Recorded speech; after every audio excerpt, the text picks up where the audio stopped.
Hey guys, thanks for tuning in to Large Scale RC Car Nation. My name's Brandon, and today we're going to be doing a unboxing, a review, and install on these Mod V4 badass shocks that'll be going on my race truck for nationals down at Good Old Boys Raceway. Let's jump right into it.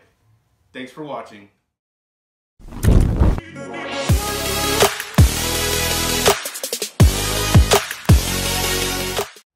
So first off, let's jump in to see what we get inside this mod shock package.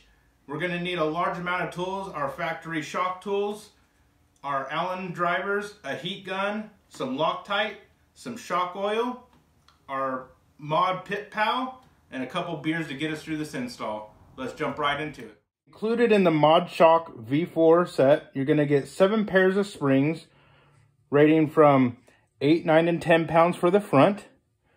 And you're going to get, for the rears, a 9.5, a 10.5, 11.5, and a 12.5. On the shock bodies, you can see that the cap is extended from the 3 previous versions. And it also has an offset to one side, which will make it not rub on the shock towers. The previous versions of the shock bodies, the threads were up too high, where you couldn't adjust down low. On the version 3, the threads are way down low, which barely allows you to get your threaded ring on. And after running, it would rub the threads, which would ruin the threads. So Matt measured and reduced the thread to get it to fit perfectly. It has a sharper and larger surface area for gripping the shock adjustment ring, as you can see here. And the grooves are deeper, which makes it easier to grip onto. This bottom shock cap was also updated for durability, as he made it flat instead of rounded, which gives it a little bit more durability. And it also has been adjusted to fit the O-ring and capture it properly. I also love the color scheme of the black and the copper. It makes it look very elegant and very nice design.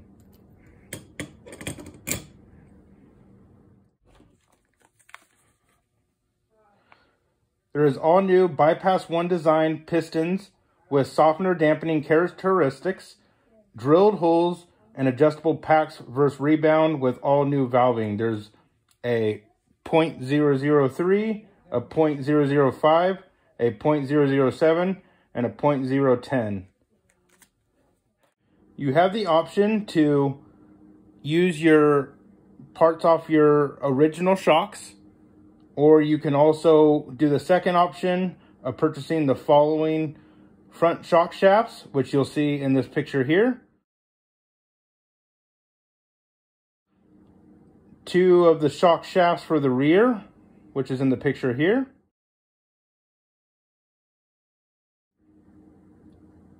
1 shock plastic, which you see here.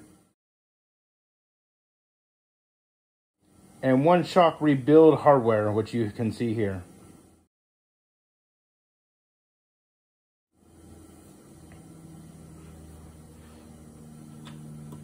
These extenders for the spring perch were also extended out and a little bit wider than the original versions, which makes the ring sit on here a lot better and keep it from falling off the lip. We will start by removing the rear, which will be regular righty-tighty, lefty-loosey with this black screw.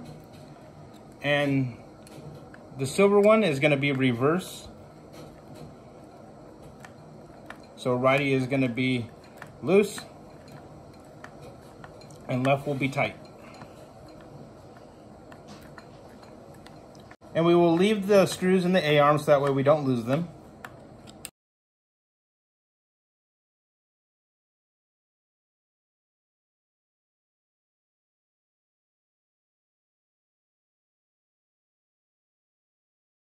Now we will move to the top part of the shock tower. We will now use a factory tool. You can also use your nut driver or a socket to remove these nylon locking nuts on top of your shocks. 10mm Make sure that once you remove them, that you place the washer and the lock nut back. That way you don't misplace them.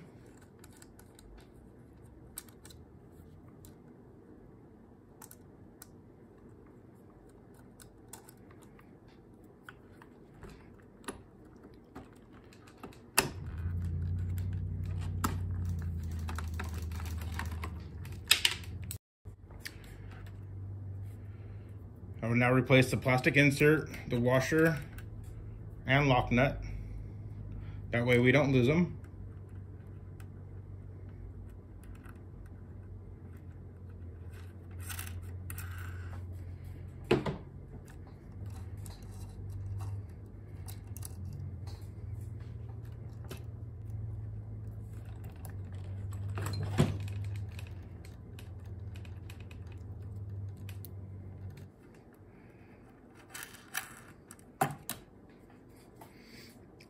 Now with our shocks removed, we will now disassemble them and use the parts on the new shocks. To disassemble these shocks, we will push down on the spring.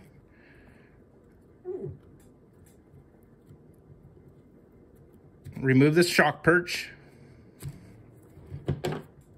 Remove the spring. And we will now clean everything off the shock to make sure that we get no dirt or grime into our reused parts or our old existing parts. We will now take a paintbrush and brush off all the dirt on all the threads. Now that we have the perches nice and clean, we will now take these extenders, which makes it so the spring doesn't fall off the perch. We will glue it on with this Gorilla Glue or any type of other super glue. And just run a small bead all the way around, and this makes it from not popping off. Once you have your glue on there,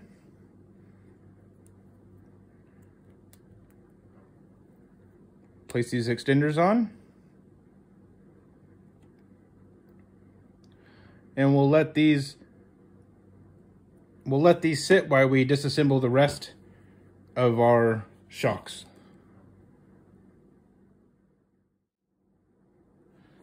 All right, that will dry nice and clear. So now we will remove all the fluid out of these shocks and remove our shafts. To remove the cap, you will take your wheel wrench, which is also a shock wrench, and your other shock tool, and this will help you remove your cap.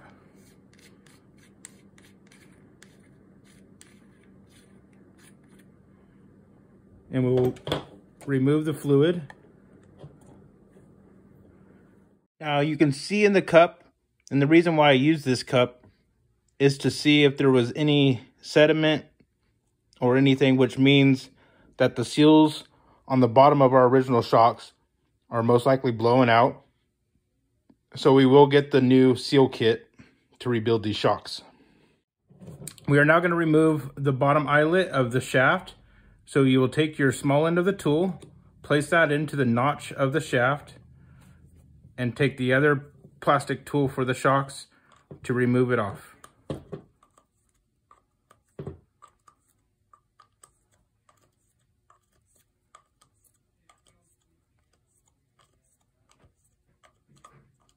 We will do this for all four. Once you have this off, you're going to save that because you will need it for the new shocks. If your boot is not torn, you can reuse it. If it is torn, I recommend you picking up these LOS B2857 shock boots, which are replacements. You want to make sure that you have good boots on there. That way you don't have any dirt or grime that gets into your shocks. To remove the boot from the bottom, all I did was just peel it back. We will now remove the boot from the top. Just comes off just like that. Now that the boot is taken off, we will remove the bottom cap.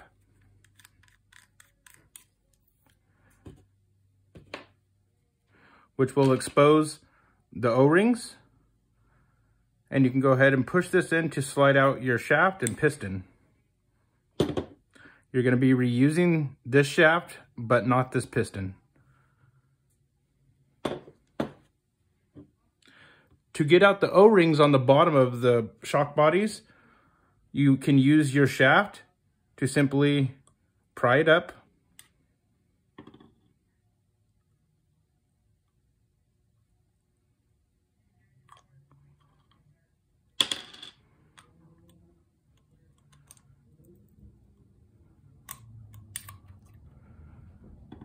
And now you have your 2 O-rings and your spacer that you'll be reusing in your new shocks. So now we will take the factory tool and place it in the groove. Take a 5.5 millimeter hex to take off the nylon lucky nut, which we will keep this and the spacer to rebuild the new shocks.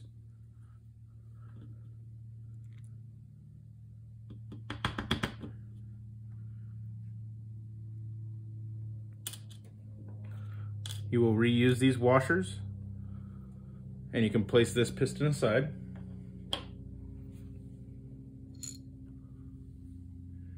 And we'll just clean the shaft and make sure there's nothing on it, that it's nice and clean. All right, so the parts we're going to be using is the red O-rings, the black spacer, the bottom end, the cap for the O-ring, the shaft, the nylon locking nut, and the washers. So for the rear, it's recommended to use a 30 weight. This is the 4-ounce shock oil by Team Losi Racing. The part number is TLR 4023. And here we have our 30 weight. To start rebuilding these, we will take the O-ring included and place that on the bottom of the shock body. Next, we will need to take a little bit of 30 weight to lubricate our O-rings, and we will place a small amount inside the body.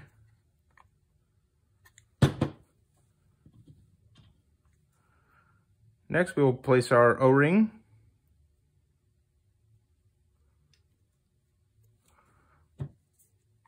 Take a little bit more oil.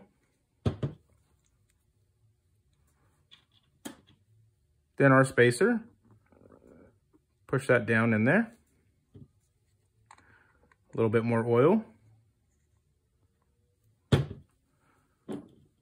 Our second O-ring.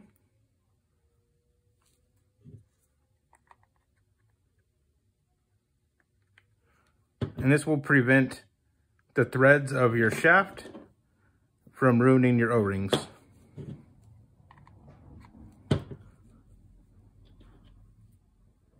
Then we will place the black cap on, followed by the bottom cap. You're going to put this on loose, so that way that the shaft will just drop right in. Next, you will take a larger O-ring and place that inside the cap and make sure that is seated inside. Followed with another O-ring, which will go on the outside of the shock body. And make sure that it's seated all the way down.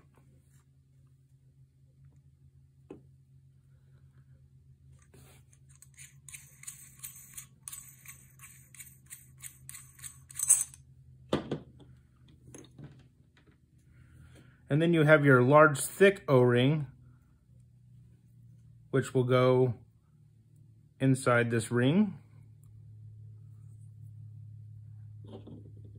And you're just going to place that back on, backspin, so that way you don't cross thread. And it will go on nice and smoothly. If it doesn't, that means you're cross threading. And try it again. Now that all our O-rings are installed, we will now install the piston. So now we will take the bottom metal washer, which fits right in the bottom of the piston, and place that on the shaft with the mod logo facing up.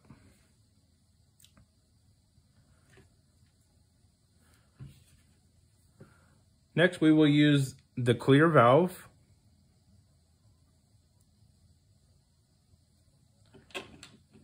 and the mod top spacer. Now, you can see the top spacer is recessed in, and that will be facing down, which will hold the valve in. Make sure it's lined up and it will sit nice and flat. There we go. Once you have your clear valve on the rear shocks, we're going to take a small amount of blue Loctite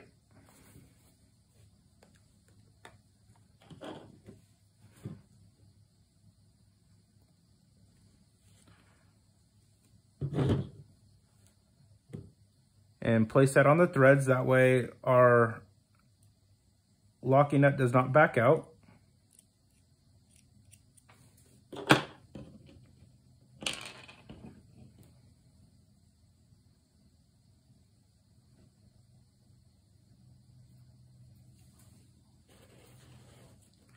And we will take our 5.5 millimeter wrench.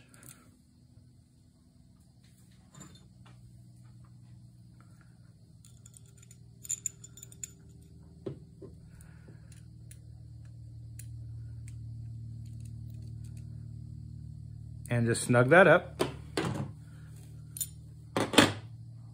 As you can see, this is now installed. We will now stick our piston in through the body and tighten up the bottom. And now we can see it glides nice and smooth.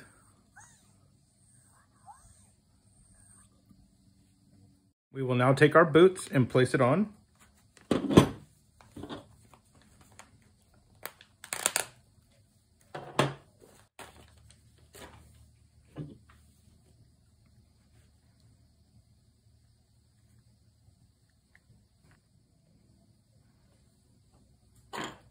My hand's full of oil. I use a paper towel and push it right up over. Okay, our boot is now installed. We will pull it back. You want to make sure that you don't cross thread. Work backwards. And then go ahead and run it in.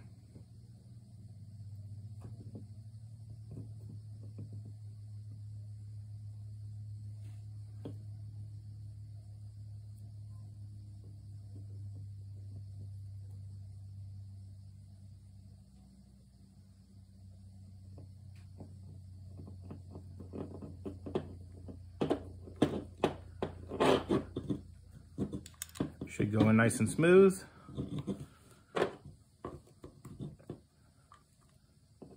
And just run it till it hits where there's no more threads.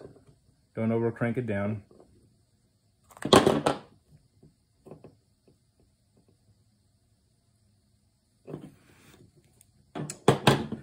Now that it is on, you will place your bottom part of your boot over. Well, good thing I didn't record this the whole time. It's probably the most difficult part of the build, is getting this stupid boot over.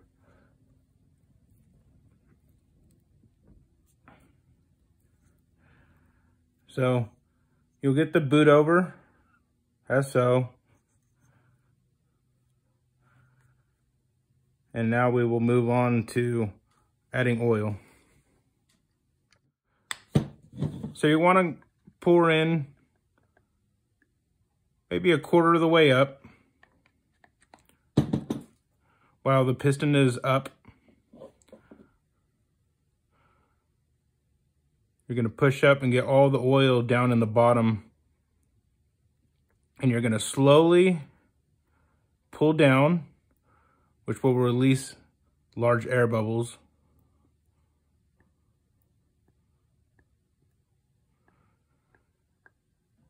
And by putting in minimum amount of oil, it will allow the oil to come to the top a lot faster. So now that all the oil bubbles are out, we're going to fill this up about halfway.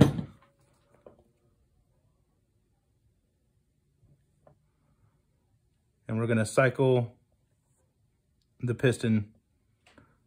You'll find small air bubbles in the valve. So you're going to pull it down really fast, which will release the bubbles that are trapped inside the valve. You're going to want to do this about 5 to 10 times.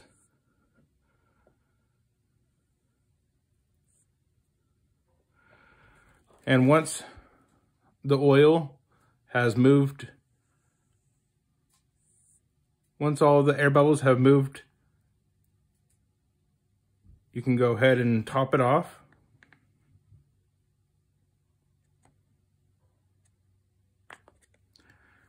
And just let it sit on your pit pal.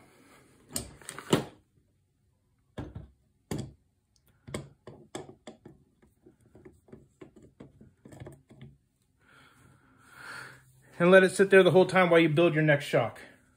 So we're gonna work on building the next shock, and I'll get back to you once we're done building it.